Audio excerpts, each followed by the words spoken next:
Hello, welcome back to the reading of the Poem of the Man God, written by Maria Valtorta, Volume 1.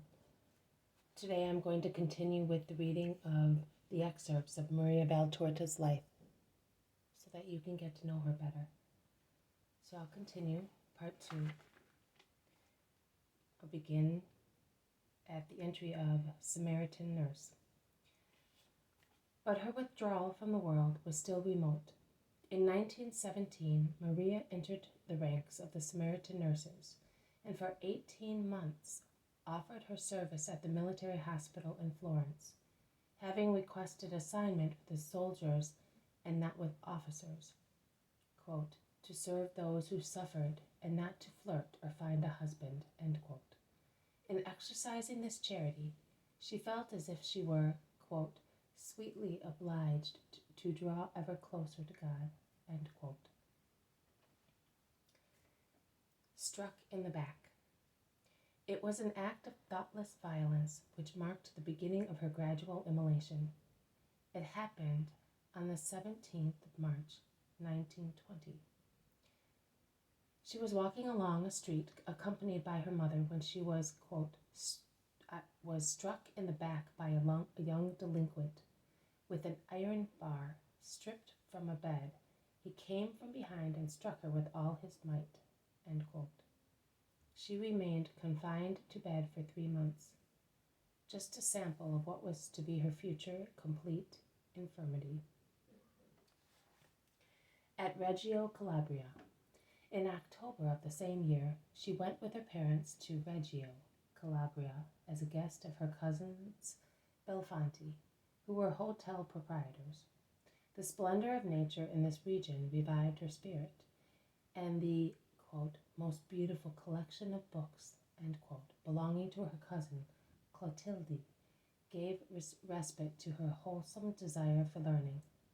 And this time the Lord made use of a book to give her yet another, quote, vigorous push, end quote. The Saint by Antonio Fogazzaro engraved an indelible sign in her heart, and it was a good sign. At Reggio Calabria, Maria experienced certain psychic perceptions in a more conscious way, whereas in the preceding years she had considered them as, quote, premonitions, end quote, and other, quote, strange things, end quote. At Reggio, her rapture for St. Francis reflourished as well, and it was to remain an immutable characteristic of her spirituality. At Reggio, alas, she saw her mother's scheming arts destroy her engagement to Mario. She returned to Florence on the 2nd of August, 1922, and remained there for 2 years, crushed by, quote, bitter memories, end quote. At Viareggio. In September 1924, the Valtorta family moved definitively to Viareggio, where they settled down in the newly purchased, quote, little house, end quote, on October 23rd.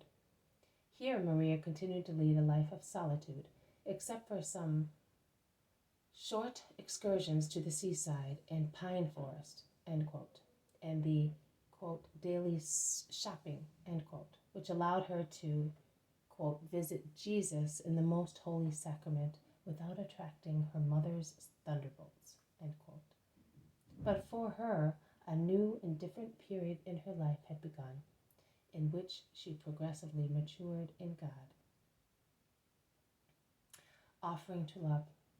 Attracted by the example of St. Teresa of the Child Jesus, whose autobiography she had read at one sitting, Maria offered herself as victim to the merciful love, 28th January 1925, renewing thereafter every day this act of offering.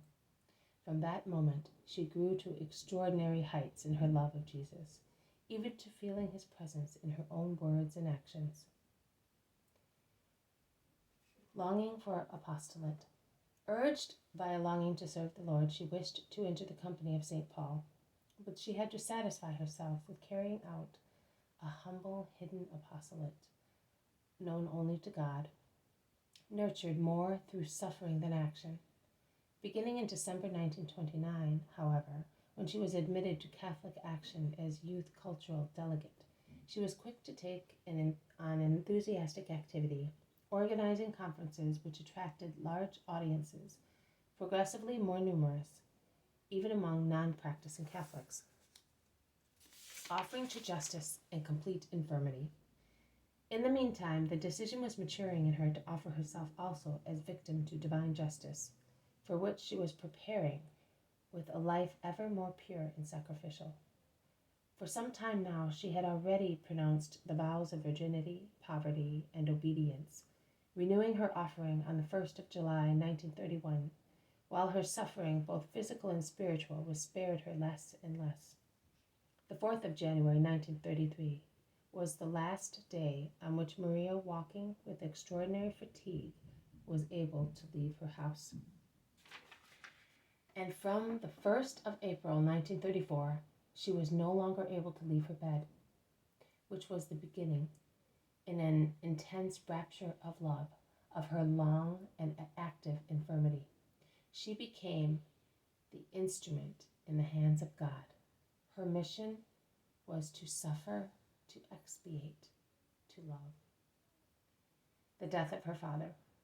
Martha Dicciati entered the Valtorta household on the 24th of May, 1935. She was to become Maria's faithful companion, the listener of her writings, the one who would lovingly assist and care for her up to her death. Just 1 month later, however, after having received the consolation of the constant presence of a friend, Maria was to suffer the painful blow of her father's death on the 30th of June. He had always fulfilled his duty with patience, sweetness, and love, forgiving all offenses, returning good for evil, overcoming the sorrows caused by those who continuously misjudged and hurt him. The pain of not being able to assist him in his last moments, and of not even seeing his body after his death, brought Maria to feel between death and life.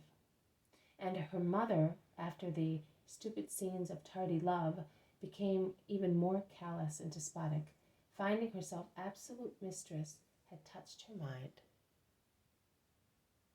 And in her sickbed, Maria continued to suffer and to love, becoming ever more disposed to the will of God, consoling the afflicted, correcting those in spiritual darkness, receiving painful premonitions about the gravity of the times, always revealing the virile strength of her character and the clear intelligence of a mind fixed on God.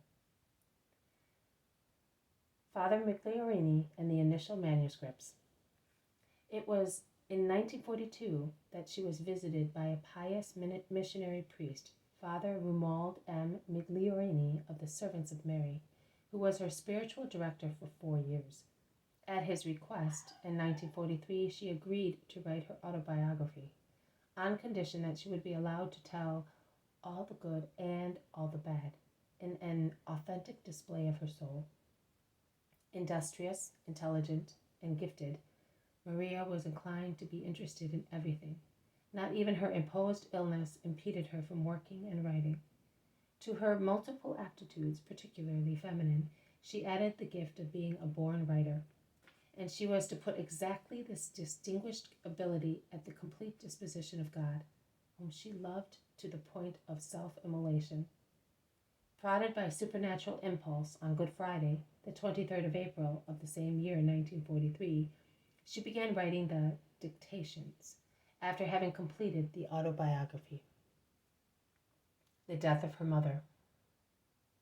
A few months later, on the 4th of October, unaware of her daughter's sublime undertaking, Maria's mother died.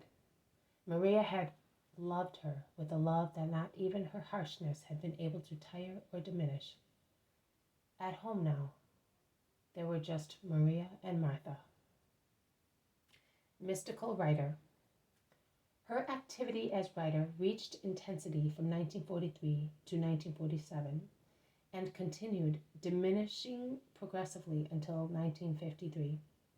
Maria thus wrote above all in time of war and in very difficult conditions, including evacuation, whereby on the 24th of April 1944 she was obliged to move to St. Andrew of Compito, section of the borough of the Capanori in the province of Lucca.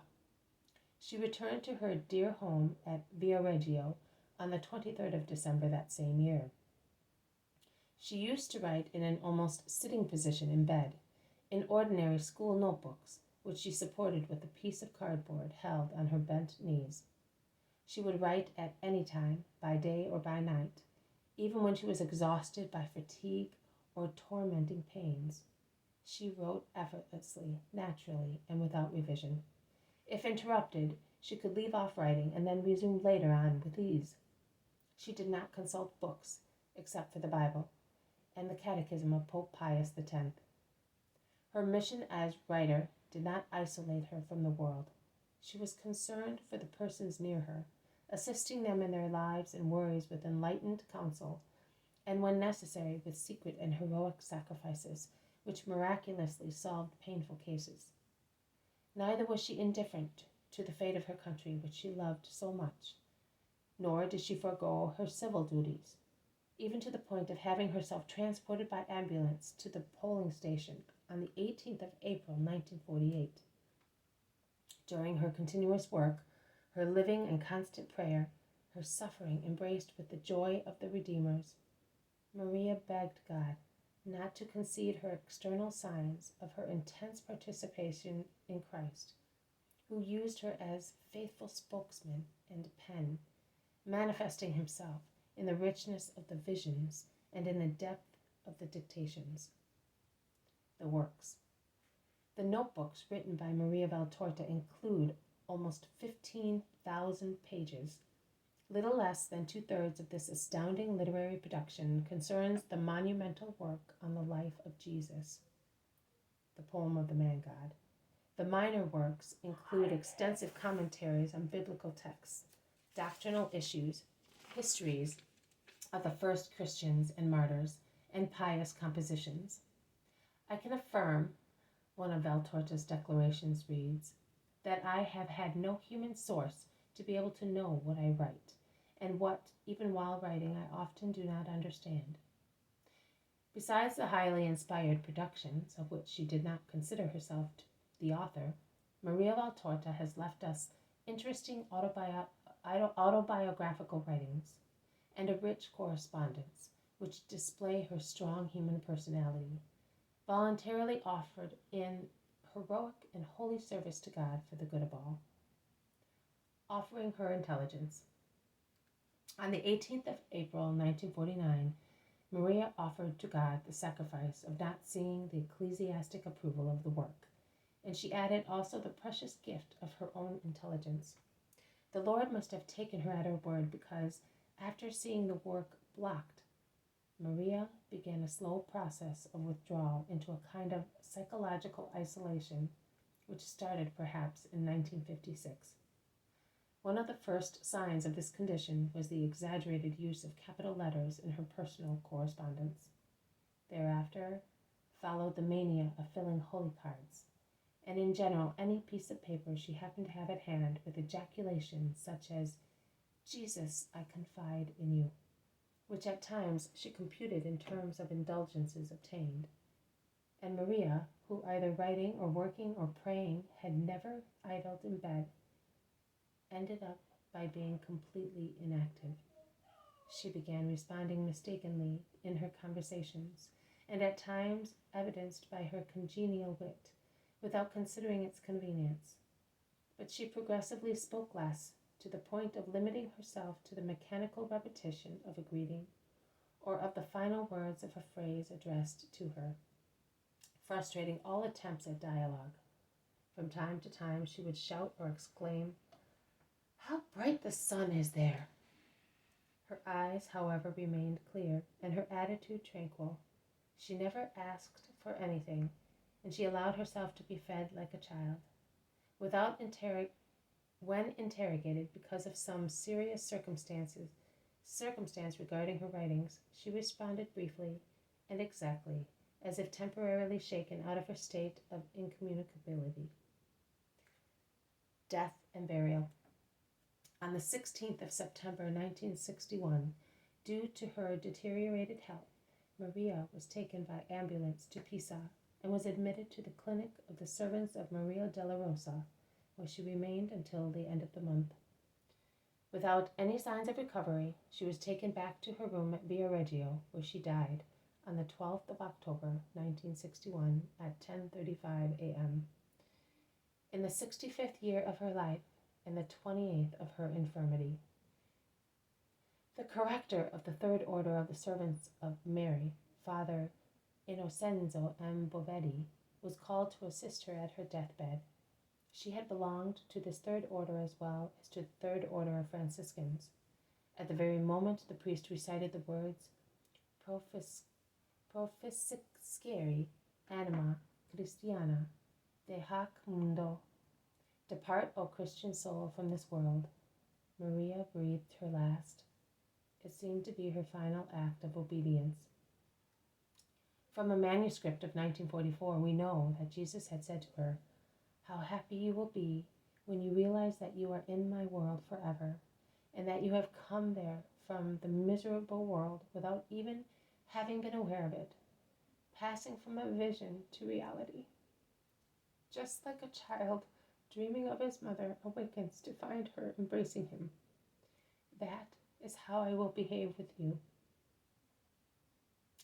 Her body was laid in her own room on the very bed which had witnessed the sufferings, industrious activity, acts of offering, and pious death of the infirm author, who several years earlier had selected her burial attire, the baptismal veil which was to cover her head, and the phrase to be printed in her memory, "I have finished suffering, but I will go on loving."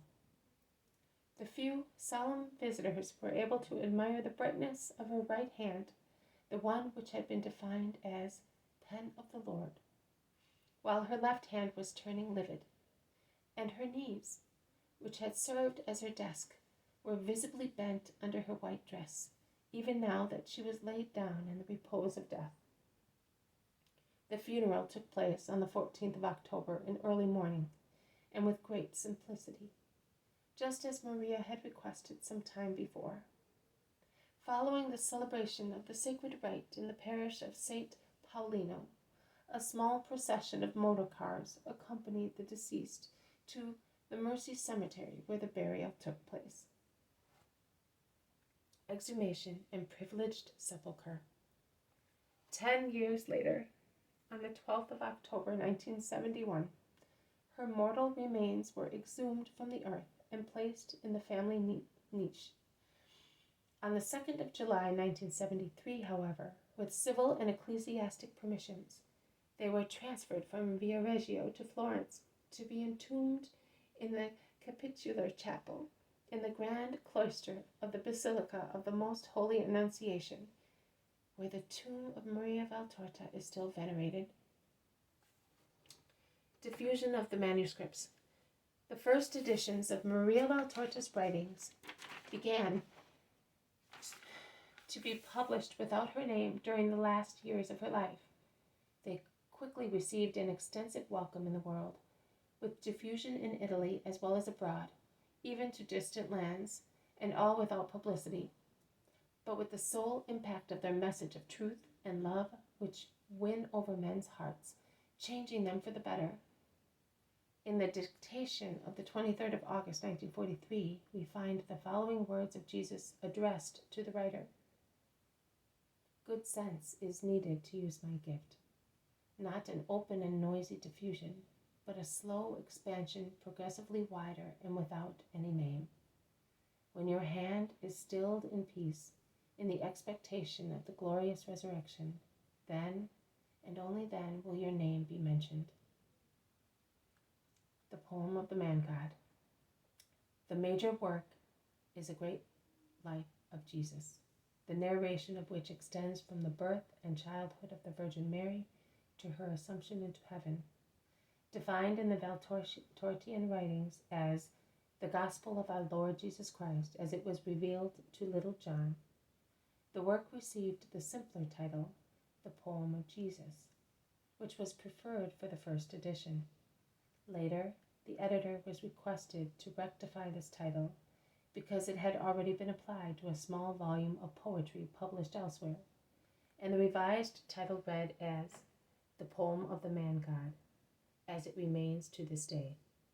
Nevertheless, it is a gospel, which neither substitutes nor changes the gospel, but rather narrates it, integrating and illuminating it, with the declared purpose of reviving in men's hearts the love for Christ and his mother.